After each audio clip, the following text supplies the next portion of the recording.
वंदे मातरम। भारत माता की जय।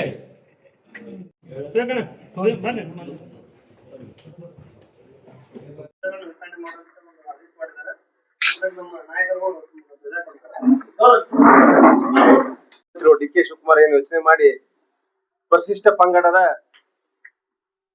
ಶಾಸಕರನ್ನ ಸಚಿವರನ್ನಾಗಿ ಮಾಡ್ಬೇಕಂತಕ್ಕಂತ ದೃಷ್ಟಿಕೋನ ಇಟ್ಕೊಂಡು ಕ್ಯಾಬಿನೆಟ್ ಅನ್ನು ಏನ್ ರಚನೆ ಮಾಡಿದ್ದಾರೆ.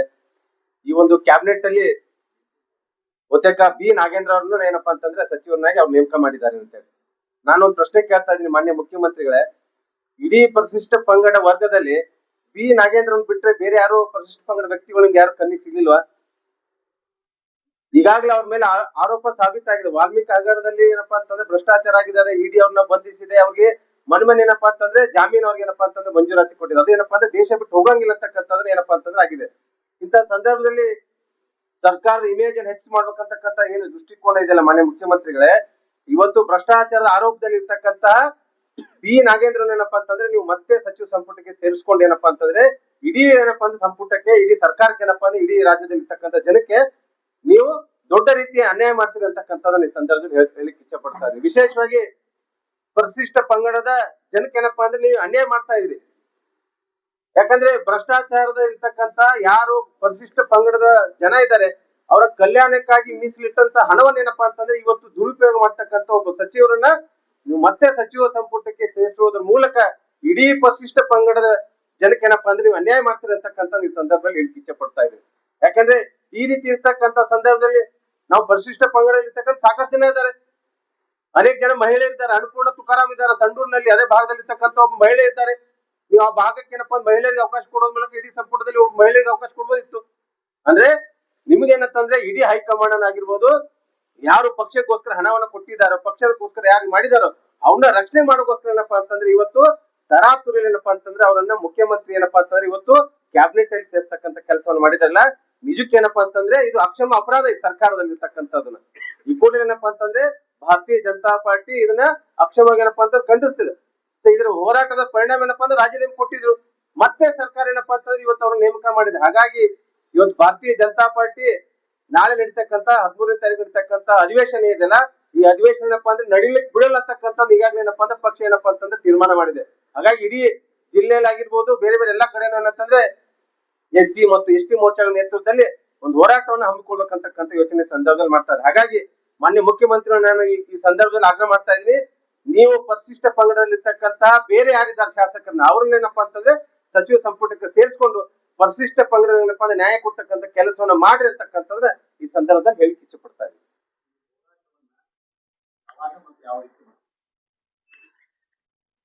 ಈಗಾಗಲೇ ಈ ಒಂದು ಹೋರಾಟದ ಸಂಬಂಧಪಟ್ಟಾಗೆ ಪಕ್ಷ ಏನಪ್ಪಾ ಅಂತಂದ್ರೆ ತೀರ್ಮಾನ ತೆಗೆದು ಯಾವುದೇ ಕಾರಣಕ್ಕೂ ಸದನವನ್ನ ನಾವು ನಡಿಲಿಕ್ಕೆ ಬಿಡಲ್ಲ ಅಂತಕ್ಕಂಥದ್ರ ನಮ್ಮ ರಾಜ್ಯಾಧ್ಯಕ್ಷ ಏನಪ್ಪಾ ಅಂತಂದ್ರೆ ಈಗಾಗಲೇ ಏನಪ್ಪಾ ಅಂತಂದ್ರೆ ಪಕ್ಷದ ಶಾಸಕರ ಮಧ್ಯೆ ಏನಪ್ಪಾ ಚರ್ಚೆ ಆಗಿದೆ. ಹಾಗಾಗಿ ಒಂದು ವೇಳೆ ಏನಾದ್ರೂ ಈ ಒಂದು ನಿರ್ಣಯವನ್ನ ಮಾಡ್ಲಿಲ್ಲ ಅಂತಂದ್ರೆ ಪಕ್ಷ ನಮ್ಮ ಏನ್ ರಾಜ್ಯದ ಮುಖಂಡರು ಏನ್ ತೀರ್ಮಾನ ತಗೊಳ್ತಾರೆ ಅದೇ ರೀತಿ ಏನಪ್ಪಾ ಅಂತಂದ್ರೆ ಎಲ್ಲಾ ಜಿಲ್ಲೆ ಏನಪ್ಪಾ ಅಂತಂದ್ರೆ ಅದ್ರ ನೇತೃತ್ವದಲ್ಲಿ ಹೋರಾಟ ಮಾಡ್ಲಿಕ್ಕೆ ನಾವು ತಯಾರಿ ಅಂತಕ್ಕಂಥ ಸಂದರ್ಭದಲ್ಲಿ ಹೇಳ್ತಾ ಇದ್ದೀನಿ.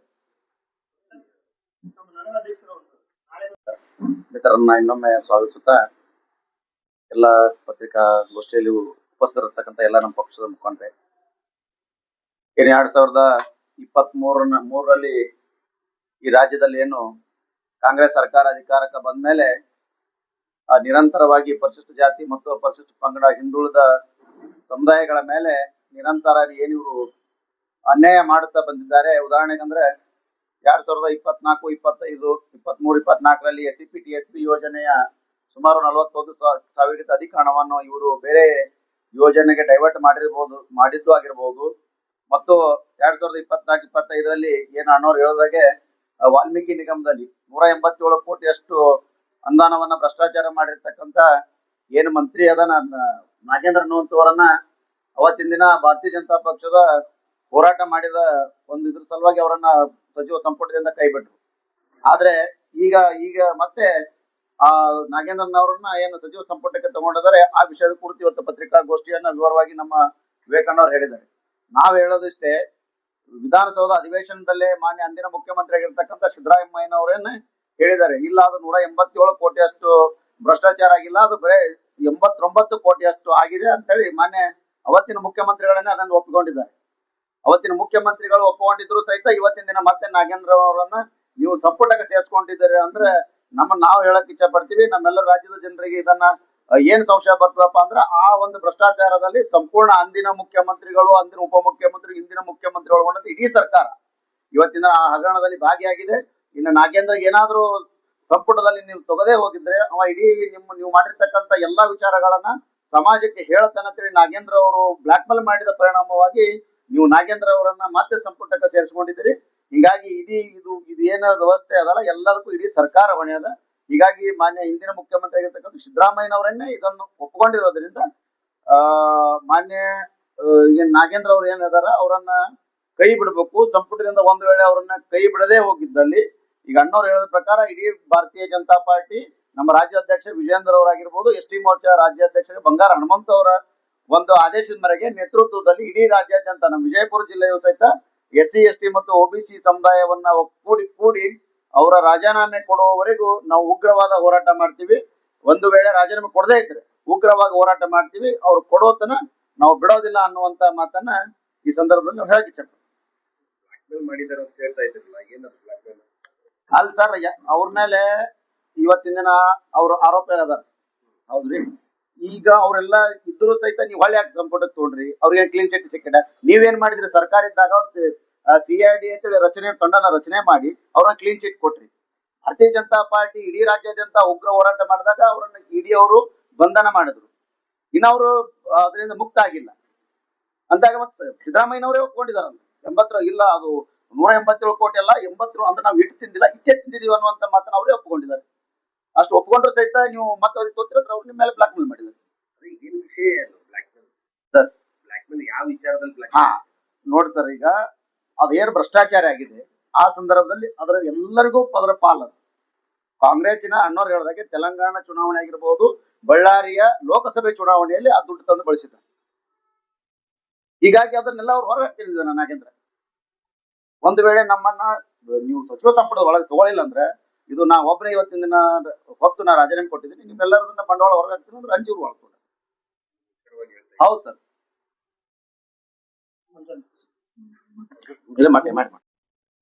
ಜಿಲ್ಲೆಯ ಭಾರತೀಯ ಜನತಾ ಪಾರ್ಟಿಯ ಪ್ರಧಾನ ಕಾರ್ಯದರ್ಶಿಗಳು ಆತ್ಮೀಯರಾಗಿರ್ತಕ್ಕಂಥ ಹಿರಣ್ಣರಾವ್ ಅವರೇ, ಇನ್ನೋರ್ವ ಜಿಲ್ಲೆಯ ಪ್ರಧಾನ ಕಾರ್ಯದರ್ಶಿಗಳು ಆತ್ಮೀಯರಾಗಿರ್ತಕ್ಕಂಥ ಸಾಬು ಮಶಾಳ್ ಅವರೇ,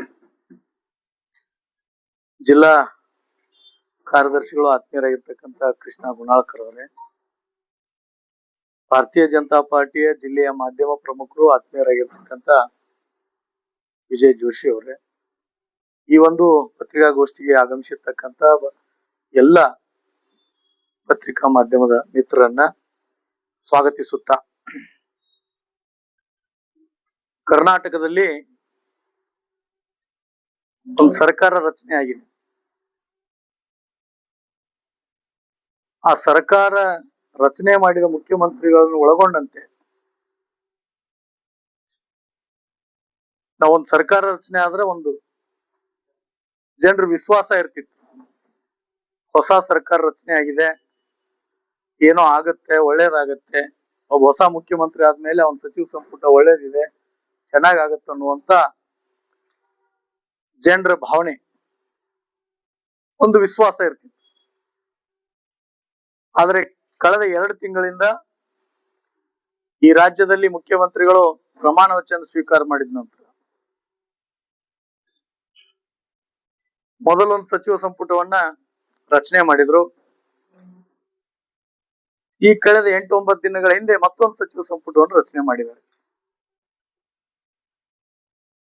ಕರ್ನಾಟಕ ಇತಿಹಾಸದಲ್ಲಿ ರಾಜಕಾರಣದಲ್ಲಿ ಎಲ್ಲಾ ಪಾರ್ಟಿಯ ಬಹು ಮುಖ್ಯಮಂತ್ರಿಗಳನ್ನು ನೋಡಿದೀವಿ. ಮುಖ್ಯಮಂತ್ರಿಗಳು ತಮ್ಮ ಸಚಿವ ಸಂಪುಟವನ್ನ ಆಯ್ಕೆ ಮಾಡುವಾಗ ಅಳದು ತೂಗಿ ಯಾರನ್ನ ಆಯ್ಕೆ ಮಾಡ್ಕೋಬೇಕು, ಯಾರನ್ನ ಆಯ್ಕೆ ಮಾಡ್ಕೊಂಡ್ರೆ ಈ ರಾಜ್ಯದ ಜನರಿಗೆ ಒಳ್ಳೇದ್ ಮಾಡ್ಬೋದು, ಹೊಸ ಹೊಸ ವಿಚಾರನ ಇಟ್ಕೊಂಡು ಸರ್ಕಾರವನ್ನು ರಚನೆ ಮಾಡಿ ಮುಖ್ಯಮಂತ್ರಿಗಳ ಪ್ರಮಾಣ ವಚನ ಸ್ವೀಕಾರ ಮಾಡಿದ್ದನ್ನು ನೋಡಿದೀವಿ. ಸಚಿವ ಸಂಪುಟವನ್ನ ರಚನೆ ಮಾಡಿದ್ದನ್ನು ನೋಡಿದ್ವಿ. ಯಾಕೋ ಇವತ್ತಿನ ಮುಖ್ಯಮಂತ್ರಿಗಳು ಅವರ ಸಚಿವ ಸಂಪುಟದಲ್ಲಿ ಹಿಂದೆ ಇದೇ ಸರ್ಕಾರದ ಹಿಂದಿನ ಮುಖ್ಯಮಂತ್ರಿಗಳು ಪರಿಶಿಷ್ಟ ಪಂಗಡದ ಇಲಾಖೆಯಲ್ಲಿ 187 ಕೋಟಿ ಹಗರಣನು ಯಾವ ರೀತಿ ಅದು ತೆಲಂಗಾಣದ ಚುನಾವಣೆಗೋಸ್ಕರ ಅಲ್ಲಿರ್ತಕ್ಕಂಥ ಜ್ಯುವೆಲರಿ ಶಾಪ್ಗಳು, ಅಲ್ಲಿರ್ತಕ್ಕಂಥ ಪೆಟ್ರೋಲ್ ಪಂಪಿನ ಓನರ್ಗಳಿಗೆ ಸರ್ಕಾರದ ಹಣವನ್ನ ವರ್ಗಾವಣೆ ಮಾಡಿ ಭ್ರಷ್ಟಾಚಾರ ನಡೆಸಿ ಅಲ್ಲಿ ಸರ್ಕಾರ ತರುವುದರಲ್ಲಿ ಕರ್ನಾಟಕದ ಹಣವನ್ನ ಬಳಕೆ ಮಾಡಿದ್ದು ಜಗಜ್ಜಾಹಿರ.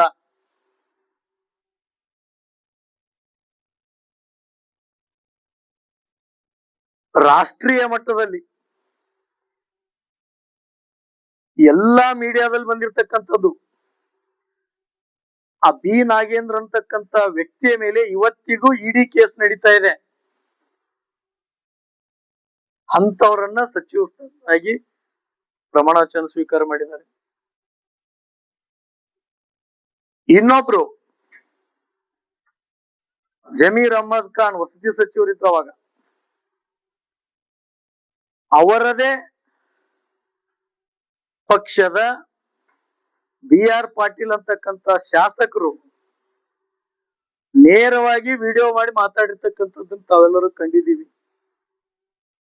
ಅವರ ಭ್ರಷ್ಟಾಚಾರವನ್ನು ನೋಡಿದ್ದೀವಿ.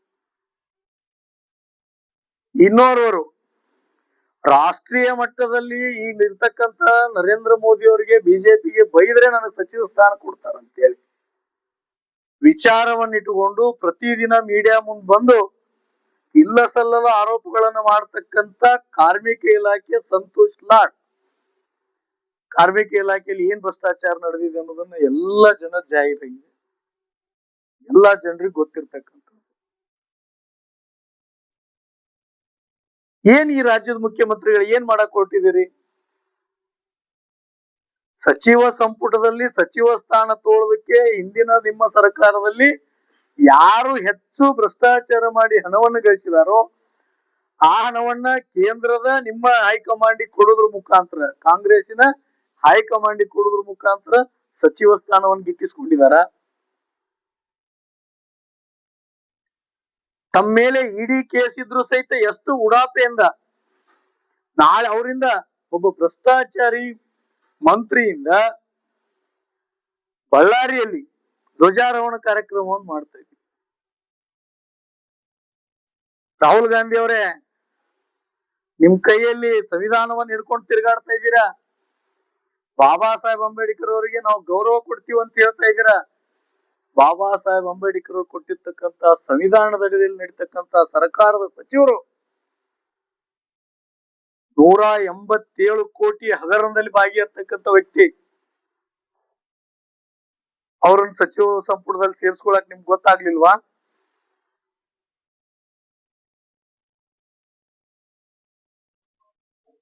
ಮಾನ್ಯ ಮುಖ್ಯಮಂತ್ರಿಗಳು ಇವರೆಲ್ಲರೂ ಸಚಿವರದ್ದು ಒಂದ್ ಕಡೆ ಆದ್ರೆ ಮಾನ್ಯ ಮುಖ್ಯಮಂತ್ರಿಗಳದ್ದು ರಿಯಲ್ ಎಸ್ಟೇಟ್, ಬಿಡದಿ ಒಂದೇ ಟಾರ್ಗೆಟ್. ರಾಜ್ಯದಲ್ಲಿ ಬರ ಇದೆ, ಅದರ ಕಡೆ ಗಮನ ಹರಿಸ್ತಾ ಇಲ್ಲ. ರಾಜ್ಯದಲ್ಲಿ ಶಿಕ್ಷಣ ಕುಂಠಿತವಾಗ್ತಾ ಇದೆ, ಅದರ ಕಡೆ ಯಾವುದೇ ಗಮನವಿಲ್ಲ. ರಾಜ್ಯದಲ್ಲಿ ಇರ್ತಕ್ಕಂತ ಪ್ರತಿಯೊಬ್ಬ ಜನರ ವ್ಯವಸ್ಥೆ ಅಸ್ತವ್ಯಸ್ತತೆ ಆಗ್ತಾ ಇದೆ ಇವತ್ತು, ಜೀವನ ನಿರ್ವಹಣೆ, ಅದರ ಕಡೆ ಯಾವುದೇ ವಿಚಾರ ನೀಡದೇನೆ ಬಿಡದಿ ಬಗ್ಗೆ ಫೋಕಸ್. ಏನ್ ರಿಯಲ್ ಎಸ್ಟೇಟ್ ಸರ್ಕಾರನ ಇದು? ಭಾರತೀಯ ಜನತಾ ಪಾರ್ಟಿ ವಿಜಯಪುರ ಜಿಲ್ಲೆಯಿಂದ ನೇರವಾಗಿ ಮುಖ್ಯಮಂತ್ರಿಗಳಿಗೆ ನಿಮ್ಮ ಸಚಿವ ಸಂಪುಟದಲ್ಲಿ ಇರ್ತಕ್ಕಂತ ಬಿ ನಾಗೇಂದ್ರ ಅವರ ರಾಜೀನಾಮೆ ಆಗ್ಬೇಕು. ರಾಜೀನಾಮೆ ಆಗದೇ ಇದ್ರೆ ಸದನದ ಒಳಗಡೆ ವಿರೋಧ ಪಕ್ಷವಾಗಿ ಭಾರತೀಯ ಜನತಾ ಪಾರ್ಟಿ ಮತ್ತು JDS ಎರಡೂ ಒಳಗೊಂಡು ಉಗ್ರವಾದ ಹೋರಾಟವನ್ನ ನಮ್ಮ ವಿರೋಧ ಪಕ್ಷದ ನಾಯಕರು, ನಮ್ಮ ಶಾಸಕರು ಅಲ್ಲಿ ಕೈಗೊಳ್ತಾರೆ. ನೀವೇನಾದ್ರೂ ಇವತ್ತು ಅವ್ರ ರಾಜೀನಾಮೆಯನ್ನು ತೋಳದೇ ಇದ್ರೆ ಇಡೀ ರಾಜ್ಯದಲ್ಲಿ ಇರ್ತಕ್ಕಂತ ಪ್ರತಿಯೊಬ್ಬ ಜನರು ಸಹಿತ, ಪ್ರತಿಯೊಬ್ಬ ಮತದಾರರು ಸಹಿತ ಭಾರತೀಯ ಜನತಾ ಪಾರ್ಟಿ ಎಲ್ಲ ಕಾರ್ಯಕರ್ತರು ಬೀದಿಗಿಳಿದು ಹೋರಾಟ ಮಾಡ್ತೀವಿ. ನಿಮಗೆ ಸರ್ಕಾರ ನಡೆಸೋದಕ್ಕೆ ಜನರು ಓಟ್ ಹಾಕಿರೋದು ಭ್ರಷ್ಟಾಚಾರ ಮಾಡಕ್ಕಲ್ಲ, ಭ್ರಷ್ಟಾಚಾರಿಗಳನ್ನ ಸಚಿವ ಸಂಪುಟದಲ್ಲಿ ಕರ್ಕೊಂಡು ಹಣ ಗಳಿಸೋದಕ್ಕಲ್ಲ. ರಾಜ್ಯದ ಜನ ಒಳ್ಳೇದ್ ಮಾಡ್ಲತ್ ಓಟ್ ಹಾಕಿದಾರೆ ನಿಮ್ಗೆ. ಮಾನ್ಯ ಮುಖ್ಯಮಂತ್ರಿಗಳೇ, ತಾವ್ ಯಾವುದೋ ಒಂದು ಬರದಲ್ಲಿದ್ದೀರಾ. ಈ ರಾಜ್ಯದ ಜನ ಯಾರನ್ನ ಯಾವಾಗ ಇಳಿಸ್ಬೇಕು, ಏನ್ ಮಾಡ್ಬೇಕು ಅನ್ನೋದು ಗೊತ್ತಿರ್ತಕ್ಕಂತ ವ್ಯಕ್ತಿಗಳು. ಮತದಾರ ಈಗಾಗಲೇ ತಯಾರಿ ಮಾಡ್ತಾ ಇದ್ದಾರೆ. ನಮ್ಮ ಒತ್ತಾಯ ಇದೆ, ಭಾರತೀಯ ಜನತಾ ಪಾರ್ಟಿಯ ಒತ್ತಾಯ ಇದೆ. ನಾಗೇಂದ್ರ ಅವರ ರಾಜೀನಾಮೆಯನ್ನು ತೆಗೆದುಕೊಳ್ಳದೇ ಇದ್ರೆ ಇಡೀ ರಾಜ್ಯದಲ್ಲಿ ನಿಮ್ಮ ಯಾವುದೇ ಶಾಸಕರು, ಸಚಿವರು ಯಾವುದೇ ಕಾರ್ಯಕ್ರಮದಲ್ಲಿ ಭಾಗವಹಿಸದ ರೀತಿಯಲ್ಲಿ ಭಾರತೀಯ ಜನತಾ ಪಾರ್ಟಿ ಹೋರಾಟ ಮಾಡುತ್ತೆ. ಅದಕ್ಕಾಗಿ ಭಾರತೀಯ ಜನತಾ ಪಾರ್ಟಿ ವಿನಂತಿ ಮಾಡ್ಕೋತೀವಿ, ಇವತ್ತೇ ಸಾಯಂಕಾಲದ ಒಳಗಾಗಿ ಯಾರು ಹಗರಣದಲ್ಲಿ ಇರ್ತಕ್ಕಂತ ನಿಮ್ಮ ಸಚಿವರಿದ್ದಾರೆ, ಹಗರಣದಲ್ಲಿ ಭಾಗಿಯಾಗಿದ್ದಾರೆ, ಒಬ್ಬ ಸರ್ಕಾರಿ ಅಧಿಕಾರಿ ನೀವು ಮಾಡಿರ್ತಕ್ಕಂತ ಭ್ರಷ್ಟಾಚಾರಕ್ಕೆ ಆತ್ಮಹತ್ಯೆ ಮಾಡಿಕೊಂಡಿದ್ದ ನೀವು ನೋಡಿದಿರಿ, ರಾಜ್ಯದ ಜನ ನೋಡಿದೆ.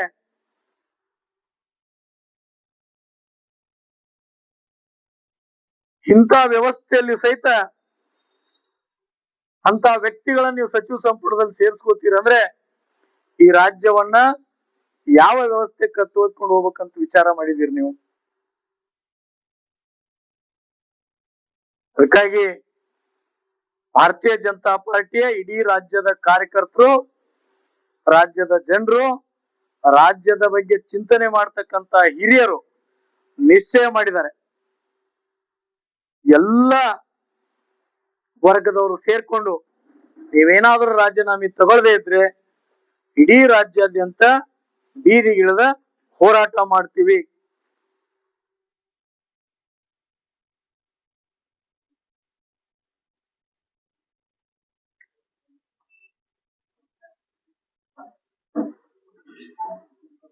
ಯಾವುದೇ ರೀತಿ ಭ್ರಷ್ಟಾಚಾರದ ಕುರಿತಾಗಿ ಯಾವುದು ಇದನ್ನೇ ಇಲ್ಲ. ಇದು ರಾಜಕಾರಣ ಮಾಡ್ತಾ ಇದ್ರೆ ಇದ್ರ ಮೇಲೆ ಅಂತ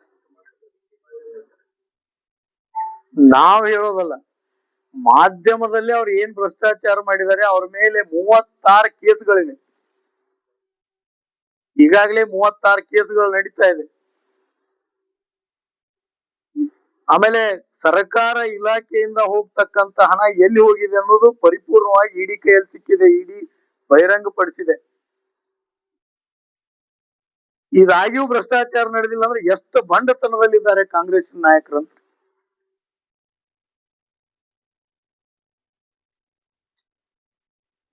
ಎಲ್ಲ ರಾಜಕಾರಣ ಮಾಡಕ್ ಕೆಲಸ ಇಲ್ಲ. ಬಿಡದಿ ಒಂದು ಎದುರಿಗೆ ಇಟ್ಕೊಂಡು ರಾಜಕಾರಣದ ಅಲ್ಲಿ ಒಂದು ಎಕರೆಗೆ 3 ಕೋಟಿ ರೂಪಾಯಿ ಕೊಟ್ಟಿದೆ ಅಂತ ಹೇಳಿದ್ದಾರೆ. ಯಾವುದೇ ರೀತಿ ಜಮೀನಿನ ಒತ್ತಡ ಇಲ್ಲ, ರೈತರ ಮೇಲೆ ಒತ್ತಡ ಹಾಕಲ್ಲ, ರೈತರಿಗೆ ಯಾವುದೇ ರೀತಿ ಮೋಸ ಆಗಲ್ಲ, ಅವರಿಗೆ ಸರಿಯಾದ ಶುಲ್ಕವನ್ನು ಕೊಟ್ಟು 3 ಕೋಟಿ ರೂಪಾಯಿ ಒಂದು ಎಕರೆಗೆ ಕೊಡ್ತೀನಿ ಸರ್. ಅಲ್ಲಿ 10 ಗುಂಟೆ ಮಾನ್ಯ ಮುಖ್ಯಮಂತ್ರಿಗಳೇ, ಆ ಭಾಗದಲ್ಲಿ 10 ಗುಂಟೆಗೆ 3 ಕೋಟಿ ರೂಪಾಯಿ ಸಿಗುತ್ತೆ, 1 ಎಕರೆಕಲ್ಲ. ರೈತ ಏನಾದ್ರು ಕೊಡ್ಬೇಕಂತ ವಿಚಾರ ಮಾಡಿದ್ರೆ 10 ಗುಂಟೆಗೆ 3 ಕೋಟಿ ಸಿಗುತ್ತೆ. ಅಂತ ಫಲವತ್ತಾಗಿರ್ತಕ್ಕಂತ ಜಮೀನದು. ಯಾಕೆ ನಿಮ್ಗೆ ಅಲ್ಲಿದೆ? ಉತ್ತರ ಕರ್ನಾಟಕ ಭಾಗ ಕಾಣೋದಿಲ್ವಾ? ಉತ್ತರ ಕರ್ನಾಟಕದ ಭಾಗದಲ್ಲಿ ಇರ್ತಕ್ಕಂತ ಜನ ಅಭಿವೃದ್ಧಿ ಹೊಂದಬೇಕಂತಿಲ್ವಾ? ಕೊಡಿ, ಹುಬ್ಳಿ ಕೊಡಿ, ವಿಜಯಪುರ ಕೊಡಿ, ಕಲಬುರ್ಗಿ ಕೊಡಿ, ಬೆಳಗಾವ್ ಕೊಡಿ, ಏನ್ ನಿಮ್ ಹಠ ಅಲ್ಲಿಗೆ ಅಲ್ಲೇ ಕೊಡ್ಬೇಕು ಅನ್ನೋದು. ಈ ಭಾಗದಲ್ಲಿರ್ತಕ್ಕಂಥ ವಿದ್ಯಾರ್ಥಿಗಳು ಪ್ರತಿ ವರ್ಷ 10,000ಕ್ಕಿಂತ ಹೆಚ್ಚು ವಿದ್ಯಾರ್ಥಿಗಳು ತಮ್ಮ ಉದ್ಯೋಗ ಹುಡುಕೊಂಡು ಬೆಂಗಳೂರಿಗೆ ಹೋಗ್ತಾರೆ. ಯಾಕೆ? ಸಮಗ್ರವಾಗಿರ್ತಕ್ಕಂಥ ರಾಜ್ಯದಲ್ಲಿ ಎಲ್ಲಾ ಕಡೆ ಐಟಿ ತರಕ್ ಆಗ್ತಾ ಇಲ್ವಾ ನಿಮ್ಗೆ? ಇಂಡಸ್ಟ್ರಿಗಳು ಮಾಡಕ್ ಆಗ್ತಾ ಇಲ್ವಾ? ಎಲ್ಲಿ ನೀವು ಹಣವನ್ನ ತೊಡಗಿಸಿ ಜಮೀನುಗಳನ್ನು ತಗೊಂಡಿದ್ರಿ ಅದನ್ನ ಸರ್ಕಾರಕ್ಕೆ ಮಾಡಿ ವೈಟ್ ಮಾಡ್ಕೊಳ್ಳುವಂತ ವ್ಯವಸ್ಥೆಯಲ್ಲಿ ಕಂಡು ಬಿದ್ದಿದ್ರಿ. ಇದು ಗೊತ್ತಾಗ್ತಾ ಇದೆ ರಾಜ್ಯದ ಜನತೆಗೆ. ಬನ್ನಿ, ಬೇರೆ ಬೇರೆ ಜಿಲ್ಲೆಗಳಿಗೆ ಬನ್ನಿ, ನಿಮ್ ಮಾಡ್ಬೇಕಂತಿದೆಯಲ್ಲ. ಫೋರ್ಸ್ ಮಾಡದೇ ಇದ್ರೆ ತಾವು ಸ್ವ ಇಚ್ಛೆಯಿಂದ ಕೊಡೋರು ತಯಾರಾಗಿದ್ರು ಅಂದ್ರ ಮೊನ್ನೆ ತಹಶೀಲ್ದಾರು AC ಬಂದಾಗ ಪೊರಕೆಯಿಂದ ಯಾಕೆ ಕುಡಿತಾ ಇದ್ರಿ?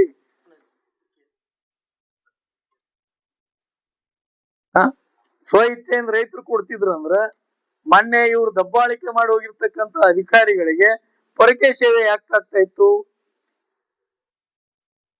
ಇಷ್ಟೊತ್ತಿಗೆ ಆಗ್ಲೇ ಅವಾಗ ಏನಾದ್ರು ಅವ್ರು ಸಕ್ಸಸ್ ಆಗಿದ್ರು ಅಂದ್ರೆ ಅಧಿಕಾರಿಗಳಿಂದ ಇವ್ರು ನಡೆಸ್ತಿದ್ರು. ಆದ್ರೆ ಈಗೇನಾದ್ರು ಇವ್ರು ಹೋದ್ರ ಜನ ಅಲ್ಲಿ ಪರಕೆ ಸೇವೆ ಇವ್ರಿಗೂ ಮಾಡಕ್ ತಯಾರಿದಾರ. ಈಗ ಆ ಮಟ್ಟಕ್ಕೆ ಬಿಡದಿಯಲ್ಲಿ ಇರ್ತಕ್ಕಂಥ ಜನ ತಯಾರಾಗಿದೆ. ಇಲ್ಲಿ ಡ್ರಾಮಾ ನಡೆಸಿದ್ದಾರೆ ವಿಜಯೇಂದ್ರ ಅವರು.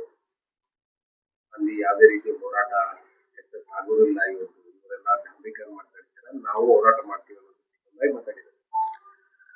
ಭಾರತೀಯ ಜನತಾ ಪಾರ್ಟಿಯ ರಾಜ್ಯಾಧ್ಯಕ್ಷರು ಹಿಂದೆ ಸನ್ಮಾನ್ಯ ಸಿದ್ದರಾಮಯ್ಯನವರು ಯಾವ ನಿವೇಶನದ ಬಗ್ಗೆ ಗೊತ್ತಾದಾಗ ಇಡೀ ಭಾರತೀಯ ಜನತಾ ಪಾರ್ಟಿ ಬೆಂಗಳೂರಿನಿಂದ ಮೈಸೂರುವರೆಗೆ ಪಾದಯಾತ್ರೆಯನ್ನು ಮಾಡಿದ್ ನೋಡಿದಿರಿ. ಆ ಹೋರಾಟದ ಫಲವಾಗಿ ಅದೇ ಸಿದ್ದರಾಮಯ್ಯನವರು ಸರ್ಕಾರಕ್ಕೆ ರಿಟರ್ನ್ ಅದನ್ನ ಮಾಡಿದ್ದು ನಿವೇಶನವನ್ನು ತಾವನ್ನೆಲ್ಲರೂ ಕಂಡಿದ್ದೀರಿ. ಇವತ್ತು ಭಾರತೀಯ ಜನತಾ ಪಾರ್ಟಿ ಎಲ್ಲ ಜಿಲ್ಲೆಗಳಲ್ಲಿ ಕಾಂಗ್ರೆಸ್ವನ್ನ ಸಮರ್ಥವಾಗಿ ಎದುರಿಸುವ ರೀತಿಯಲ್ಲಿ ಹೋರಾಟಗಳನ್ನು ರೂಪಿಸಿ ಹೋರಾಟವನ್ನು ಮಾಡ್ತಾ ಇದ್ದೀವಿ.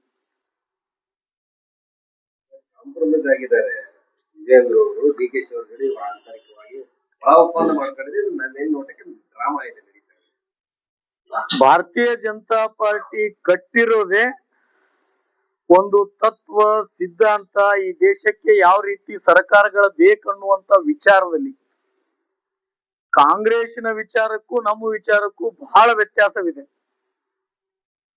ಒಂದು ವ್ಯಕ್ತಿ, ಒಂದು ರಾಜ್ಯದ ಒಂದು ರಾಷ್ಟ್ರೀಯ ಪಕ್ಷ ತನ್ನ ತತ್ವ ಸಿದ್ಧಾಂತವನ್ನು ಇಟ್ಟುಕೊಂಡು ಕಾರ್ಯನಿರ್ವಹಣೆ ಮಾಡುವಾಗ 2 MP ಇಂದ 303 MP ತರುವವರೆಗೆ ಹೋರಾಟ ಮಾಡಿದೀವಿ ಅವ್ರ ವಿರುದ್ಧ ಅಂದ್ರೆ ನಮಗ ಅವ್ರಿಗೆ ಯಾವತ್ತೂ ಹೊಂದಾಣಿಕೆ ಆಗಕ್ ಸಾಧ್ಯ ಇಲ್ಲ. ಭಾರತೀಯ ಜನತಾ ಪಾರ್ಟಿಯ ಸಿದ್ಧಾಂತನೇ ಆ ರೀತಿ ಇದೆ.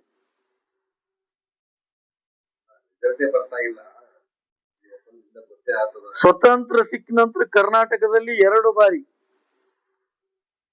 ನಮ್ಮದೇ ಭಾರತೀಯ ಜನತಾ ಪಾರ್ಟಿ ಸರ್ಕಾರವನ್ನು ಮಾಡಿದೀವಿ. ಒಂದ್ಸಾರಿ JDS ಜೊತೆ ಸೇರ್ಕೊಂಡು ಸರ್ಕಾರ ಮಾಡಿದೀವಿ. ಅದು ರಿಸಲ್ಟ್ ಅಲ್ಲ ಸರ್. 100ಕ್ಕೆ 100 ಈ ಹೋರಾಟ ಕರ್ನಾಟಕದ ರಾಜಕೀಯ ಇತಿಹಾಸದಲ್ಲಿ ಹೊಸ ಆಯಾಮವನ್ನು ನೀಡ್ತದೆ. 2028ಕ್ಕೆ ಈ ಹೋರಾಟದ ಫಲಿತಾಂಶವನ್ನ ಈ ರಾಜ್ಯದ ಜನ ಎಲ್ರೂ ನೋಡ್ತೀವಿ. ಹೋರಾಟದ ಲಾಭ ಅನ್ನೋಕ್ಕಿಂತ ಜನರಿಗೆ ಕೊಡಿಸ್ತಕ್ಕಂತ, ಅವರಿಗೆ ಬೇಕಾಗಿರ್ತಕ್ಕಂತ ವ್ಯವಸ್ಥೆಗಳಿಗೆ ಜನರ ಒಳ್ಳೇದಕ್ಕೋಸ್ಕರ ಹೋರಾಟ ಮಾಡಿ ಅವಾಗ ರಾಜ್ಯದ ಜನ ತಾನೇ ನಿರ್ಣಯ ಮಾಡ್ತಾರೆ. ಯಾವತ್ತಿದ್ರು ಮತದಾರರು ರಾಜ್ಯದ ಅಭಿವೃದ್ಧಿ, ರಾಜ್ಯದಲ್ಲಿ ಇರ್ತಕ್ಕಂತ ಜನರಿಗೆ ಒಳ್ಳೇದಾಗುದಿತ್ತಂದ್ರೆ 100ಕ್ಕೆ 100 ಅವ್ರ ಪರವಾಗಿ ನಿತ್ಯ ನಿಲ್ತಾರೆ. ಹಿರಿಯ ನಾಯಕ ಅಲ್ಲಿ ಶಾಸಕರು ಅವರು ಹೇಳ್ತಾ ಇದ್ದಾರೆ ಅದು ಒಪ್ಪಂದ ಇದೆ ಅನ್ನೋದು ಒಳಗಿನ ರಾಜಕಾರಣದ ವಿಚಾರವನ್ನ ಹೇಳಿದ್ರೆ ಮತ್ತೆ ಇನ್ನೇನ್ ಒಂದು ವಿಷಯವನ್ನ ದೊಡ್ಡ ವ್ಯಕ್ತಿ ಹೇಳ್ತಾ ಇದಾರೆ ಅಂತಂದ್ರೆ ಗೇಮಿಂಗ್ ನಡೀತಾ ಇದೆ ನೋಡಿ. ಭಾರತೀಯ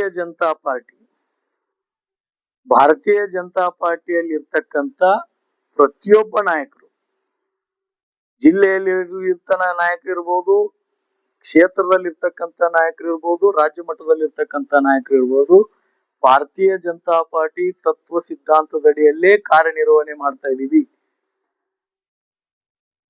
ಯಾವುದೇ ರೀತಿಯಾದಂತ ನಮ್ಮ ಸಿದ್ಧಾಂತವನ್ನು ಬಿಟ್ಟು ನಾವ್ ಯಾವತ್ತೂ ಹೊರಗಡೆ ಹೋಗೋದಿಲ್ಲ. ಮೇಲ್ನೋಟಕ್ಕೆ ಆಗ್ತಾ ಇದೆ ಅವ್ರು ಹೇಳಿದ್ದು ವಿಷಯ ಅರ್ಥ ಮಾಡ್ಕೊಳ್ಳಿ. ಈಗ ನಡೀತಕ್ಕಂತ ಒಳಗೊಪ್ಪಂದ ಕಾರಣದಿಂದಾಗಿ ಬಿಡದಿ ಹೋರಾಟ ಇದುವರೆಗೆ ಸಕ್ಸಸ್ ಆಗಿಲ್ಲ. ಈಗಾಗಲೇ ಎಲ್ಲೋ ಒಂದ್ ಕಡೆ ವಿಜೇಂದ್ರ ಅವರು ಒಪ್ಪಂದ ಮಾಡ್ಕೊಂಡಿದ್ದಾರೆ. ಇಲ್ಲ, ಮುತ್ಸದಿ ರಾಜಕಾರಣಿ ನಿಮ್ಮ ಪಕ್ಷದವರೇ ಮಾಜಿ ಪಕ್ಷದ ಶಾಸಕರು ಹೇಳ್ತಾರೆ ನೋಡಿ. ಸೀರಿಯಸ್ ಈಗ ನಡೀತಕ್ಕಂತ ಹೋರಾಟವನ್ನ ನಮ್ಮ ವಿರೋಧ ಪಕ್ಷದ ನಾಯಕರಾಗಿರ್ತಕ್ಕಂತ ಆರ್ ಅಶೋಕ್ ಅವರು ಭಾರತೀಯ ಜನತಾ ಪಾರ್ಟಿ ಪರವಾಗಿ ಲೀಡ್ ಮಾಡ್ತಾ ಇದ್ದಾರೆ. ಸನ್ಮಾನ್ಯ ಕುಮಾರಸ್ವಾಮಿ ಅವ್ರ ಜೊತೆ ಕುಂತ್ಕೊಂಡು ಸಮಗ್ರವಾಗಿ ಚರ್ಚೆ ಮಾಡಿ ಅವರ ಹೋರಾಟದಲ್ಲಿ ಭಾಗಿಯಾಗಿ ಕಾರ್ಯನಿರ್ವಹಣೆ ಮಾಡ್ತಾ ಇದ್ದಾರೆ. ಇಡೀ ಕರ್ನಾಟಕದಲ್ಲಿ ಇರ್ತಕ್ಕಂತ ಎಲ್ಲ ಭಾರತೀಯ